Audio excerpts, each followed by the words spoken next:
Hello viewers, আজকে আমি আপনাদের দেখাবো আসলে কিভাবে একটি পিডিএফ ফাইলকে খুব সহজে মাইক্রোসফট ওয়ার্ডের মাধ্যমে এডিট করবেন। তবে ভিডিওটি দেখার আগে অবশ্যই বলে রাখি, কেউ অসৎ কাজে ব্যবহার করবেন না ভিডিওটি এডিট করে। তো চলুন কথা না বাড়িয়ে ডিসপ্লেতে চলে যাই, ভিডিওটা দেখি। Thank you.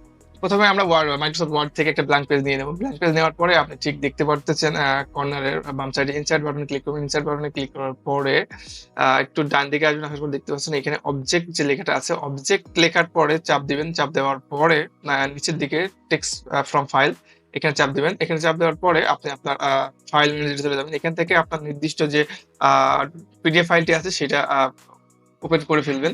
ওপেন করার পর এখান থেকে জাস্ট ওকেতে প্রেস করবেন। ওকে প্রেস করার পরে আপনার কাছে মূল ফাইলটি চলে আসবে। এখন আপনি চাইলে এটাকে কাস্টমাইজ করে এডিট করতে পারবেন। তো চলুন দেখি আসলে কিভাবে এডিট করা যায়। আমি এখান থেকে যদি জিনিসটাকে কেটে আবার লিখি, দেখতে পাচ্ছেন খুব সহজে এডিট হয়ে গেল। তো সবার কাছে একটা অনুরোধ থাকবে, কেউ আসলে এটা অসৎ কাজে ব্যবহার করবেন না। আর ভিডিওটি ভালো লাগলে অবশ্যই লাইক, কমেন্ট, শেয়ার করে দেবেন। আর যদি ইউটিউব থেকে দেখে থাকেন অবশ্যই সাবস্ক্রাইব করবেন এবং কমেন্টের মাধ্যমে মতামত জানাবেন। এরকম আরো টেক রিলেটেড ভিডিও পেতে অবশ্যই আমাদের সাথে থাকবেন। ধন্যবাদ। আসসালামু আলাইকুম।